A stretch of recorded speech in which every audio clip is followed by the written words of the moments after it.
Harmonium कैसी बज रही है, स्वर कैसा है। अब उसको कथा से मतलब नहीं है महाराज। कथा सुनने के बाद घर जाता है आराम से। किसी ने कहा कथा सुनी, सुन के तो आए ना, थक गए।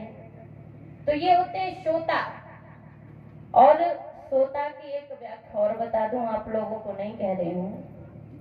श्रोता में जो सबसे ज्यादा होती हैं हमारी माताएं होती हैं, क्योंकि इनको कोई दिक्कत नहीं होती।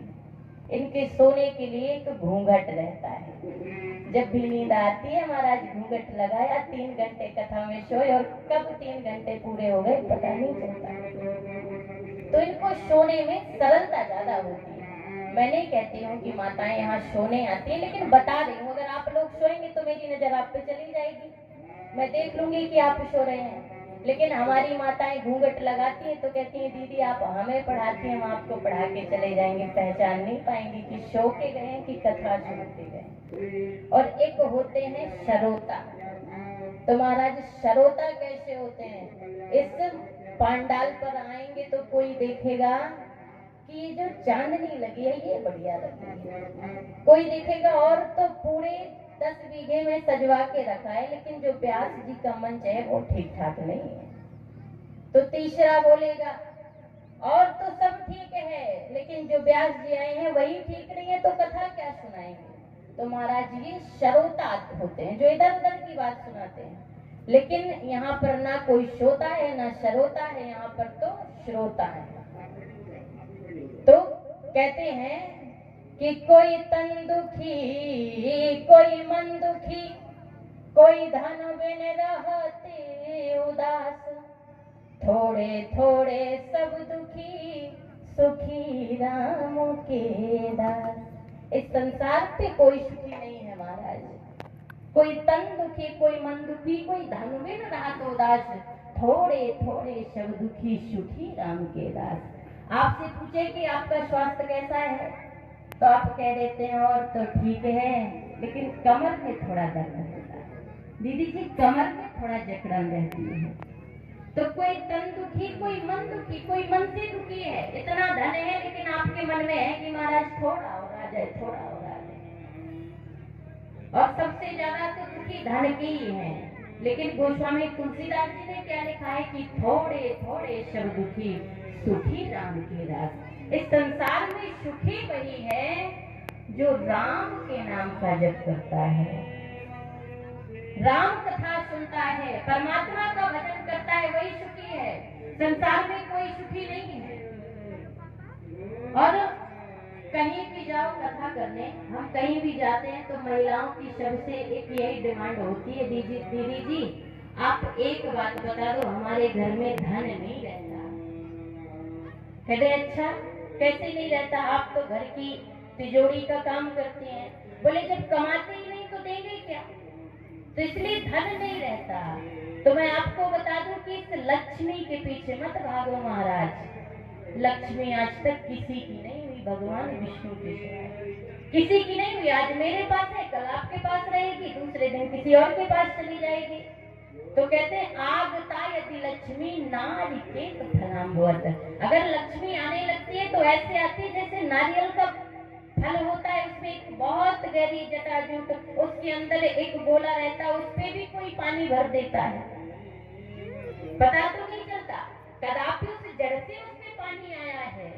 तो आगता यदि लक्ष्मी नारी के फलाम्बवत। अगर लक्ष्मी आएगी महाराज तो नारियल के फल की तरह आएगी, पता नहीं चलेगा कि कब आ गई। और जब जाएगी तो ऐसे ही चली जाएगी, फिर भी पहचान नहीं पाओगे कि कब चली गई। तभी तो कहते हैं भगवान जब देता है तो छप्पड़ फाड़ के देता है। और महाराज आजकल तो छप्पड़ों की सीमा समाप्त हो रही है, तो छत फाड़ के भी दे देता है, परेशान होने की जरूरत नहीं है। तो अभी हमारे महाराज जी आपको बहुत ही सुंदर कथा सुना रहे थे, सती जी की कथा।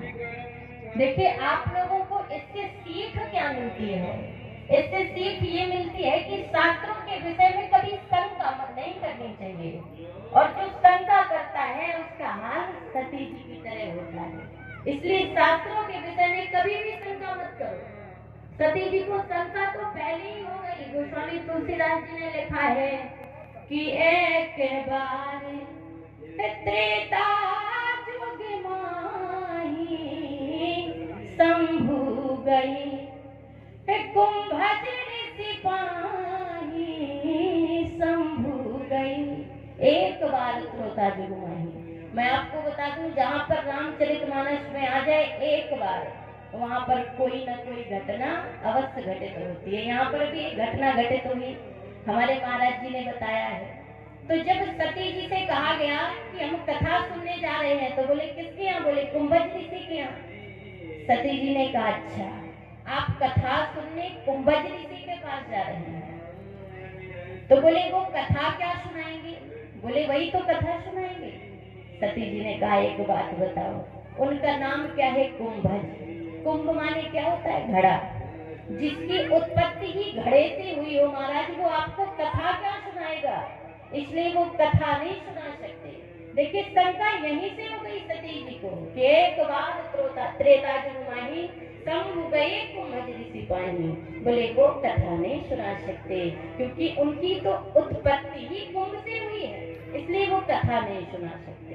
लेकिन फिर भी जब कथा सुनाई कुंभज ऋषि ने, मैं आप लोगों को बता रही हूँ महाराज, अपनी माताओं को बता रही हूँ कि वो जमाना गया जहाँ पर गौतम ऋषि ने अपनी पत्नी अहिल्या को श्राप दे दिया था, लेकिन फिर भी अहिल्या ने क्या कहा था कि मुनि श्राप जो दीन्हा अति भल कीन्हा, परा में अनुग्रह मैं मान। आज का वो समय नहीं है। अहिल्या को श्राप दिया, इतने वर्षों तक पाषाणी बनी रही, लेकिन फिर भी एक ही बात निकली कि मुनि श्राप जो दीन्हा अति भल कीन्हा, परम अनुग्रह मैं माना। और महाराज आज की माताएं कैसी हैं? श्राप तो छोड़ो, अगर पति एक बार आंखें दिखा दे तो थप्पड़ पहले से तैयार रहता है। तो आजकल वो समय नहीं है। तो गोस्वामी तुलसीदास जी ने लिखा है, राम कथा मुनि बरजे बखानी,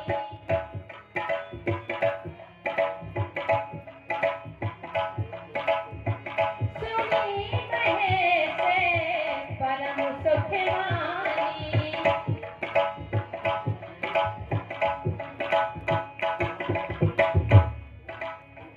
हे राम कथा मुनि बरजे बखानी, सुनी महेश परम सुख मानी। राम कथा मुनिवर बखानी, सुनी महेश परम सुख मानी। जब राम कथा कुंभज ऋषि ने सुनाई महाराज, तो भोले बाबा ने तो बड़े ही प्रेम से कथा सुनी, बड़े ही मन लगा के कथा सुनी, लेकिन सती जी ने मन लगा करके कथा नहीं सुनी। और जब कथा नहीं सुनी, तो अब जब कथा नहीं सुनी तो कथा ना सुनने का फल आगे तो मिल रहा है। मैं सिर्फ बता रही हूँ कि शास्त्रों पर कभी शंका नहीं करनी चाहिए। मैं आपको शंका के लिए बता रही हूँ, जो बात मन में है पूछ लेना चाहिए, लेकिन सती जी की तरह शंका नहीं करना चाहिए। राम कथा मुनि वर्ज बखानी, सुनी महेश परम सुख मानी। बड़े ही भाव, बड़ी ही श्रद्धा, बड़े ही प्रेम से कथा सुनी। और महाराज जी ने आपको बताया कि जब कथा सुनने के बाद गए, तो उन्होंने सोचा कि कहीं श्री राम का दर्शन हो जाए, हमारे परम ब्रह्म परमात्मा का दर्शन हो जाए। और जब दर्शन हुआ तो जय सच्चिदानंद जग पावन, अस कहीं चले मनोज न सावन। जय सच्चिदानंद जग पावन, जय सच्चिदानंद कह करके महाराज प्रणाम किया और आगे बढ़े। सती जी ने कहा आखिर ये है कौन? कि एक छोटा सा बालक है, उसके साथ एक दूसरा छोटा सा बालक है। अरे मैं मानती हूँ कि देखने में बड़े सुंदर हैं, किसी राजा के राजकुमार लग रहे हैं, लेकिन भोले बाबा ने इन्हें देख करके प्रणाम क्यों किया, ये बात समझ में नहीं आई। अब भोले बाबा से पूछा कि ये बताओ ये है कौन जो अपनी पत्नी के विरह में घूम रहे हैं? और क्या कहते हैं कि वन में बिछोह करके सीता कहाँ सिधारी, वन में बिछोह करके, वन में बिछोह करके सीता कहाँ सिधारी। और क्या कहते हैं जंगल की तुम लताओ, सीता का पता बताओ, तुमने तो ना छिपाली वृषभान की दुलारी, वन में बिछोह करके सीता कहाँ से ढाली। और ऋषियों की बालिकाओं, तुम भी पता बताओ, ऋषियों की बालिकाओं, तुम भी पता बताओ, तुम में ही ना छिपी है, तुम में ही ना छिपी है, हे वृषभान की दुलारी, वन में बिछोह करके सीता कहाँ सिधारी, वन में बिछोह करके। बोले ये बताओ, आपने कहा कि ये परम